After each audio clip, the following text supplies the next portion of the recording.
Chapter 3. Ava. I hope you appreciate what a good friend I am. Jules yawned as we tramped across our front yard toward Josh's house. For waking up at the butt crack of dawn to help your brother clean and pack when I don't even like the dude. I laughed and looped my arm through hers. I buy you a caramel mocha from the morning roast after, promise. Yeah. She paused. Large with extra crunch toppings? You know it. Fine. Jules yawned again. That makes it somewhat worth it. Jules and Josh were not fans of each other. I'd always found that strange, considering they were so similar. They were both outgoing, charming, smart as hell, and total heartbreakers. Jules was a human version of Jessica Rabbit, all shiny red hair, creamy skin and curves that made me look at my body with a sigh. Overall, I was happy with how I looked, but as a member of the Itty Bitty Titty Committee, I did wish for an extra cap size or two without having to resort to plastic surgery. Ironically, Jules sometimes complained about her double Ds, saying they were hard on her back. There should be a Venmo for breasts that allows women to send and receive cap size with the press of a button. Like I said, I was happy with how I looked most of the time. But no one, not even supermodels or movie stars, was immune for insecurities. Besides her grievances with her breast, Jules was the most confident person I'd ever met, aside from my brother, whose ego was so large it could house the entire east coast of the United States, with room left over for Texas. I suppose he had reason to be considering he'd always been that golden boy, and though it pained me to admit it because he was my brother, he wasn't bad looking either. 6'2", with thick black hair and a razor sharp bone structure, which he never let anyone forget. I was convinced Josh would commission a sculpture of himself and display on in his front alone in his cloud. Jules and Josh never divulged why they disliked each other so much, but I suspected it might be because they saw too much of themselves in each other. The front door was already open, so we didn't bother knocking. To my surprise, the house was pretty clean.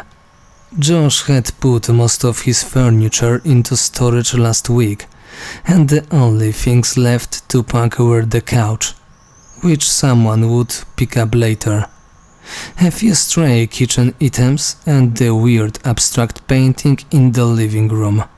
Josh? My voice echoed in the large empty space while Jules sat on the ground and pulled her knees to her chest with a grumpy expression. If you couldn't tell, she wasn't a morning person. Where are you? Bedroom. I heard a loud thump upstairs, followed by a muffled curse.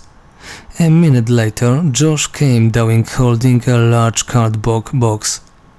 Shit, I'm donating, he explained, setting it on the kitchen counter.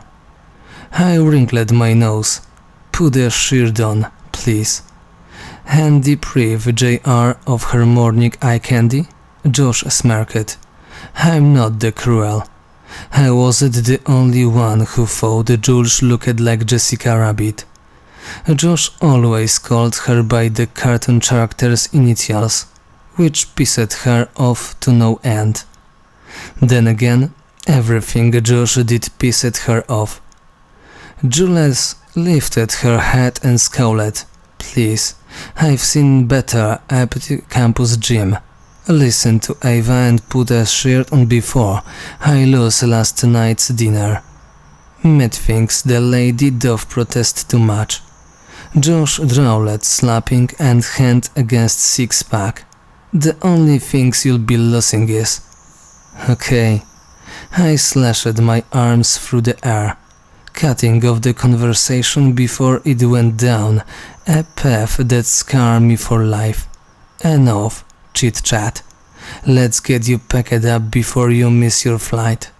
Fortunately, Josh and Jules behaved for the next hour and a half while we packed up the remaining items and loaded them into the SUV he's rented for the move. Soon, the only thing left to pack was the painting. Tell me you're donating this too. I eyed the massive canvas. I don't even know how I fit in the car. Nah, leave it there. He likes it. Who? As far as I knew, no one had taken over Josh's lease yet. But it was still Julie, and I expected the place to go fast closer to the start of the semester. You'll see, I didn't like the smile on his face at all. The low purr of a powerful engine filed in the air. Josh smiled broadened. As a matter of fact, you'll see right now.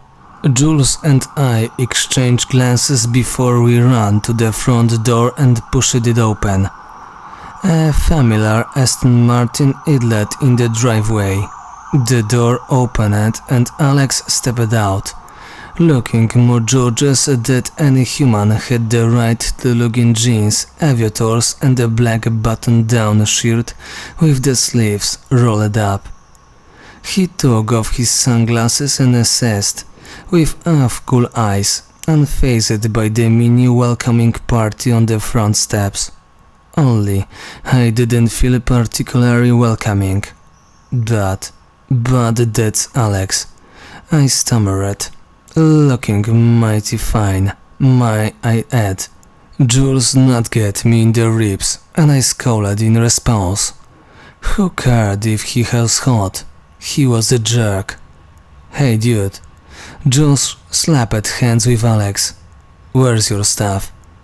Moving companies bringing it later. Alex side-eyed Jules, who was sad, hemmed away one on wood a shiny new toy. Besides Josh, Alex was the only guy who'd never fallen for the charms, which intrigued her more.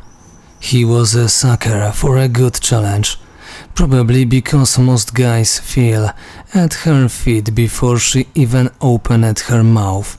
Wait, I put my hand up my heart, slamming a panicked rhyme against my ribcage. Moving camp, you're not moving here. Actually he is. Josh slung an arm over my shoulder, his eyes twinkling with mischief. Meet your new neighbor, little sis.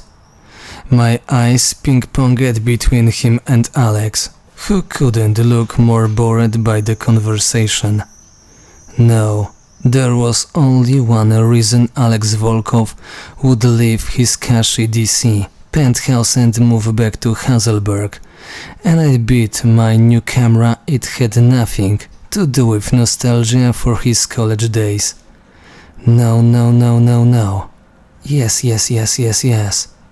I glared at my brother. I don't need a babysitter. I'm 22 years old. Who said anything about babysitting?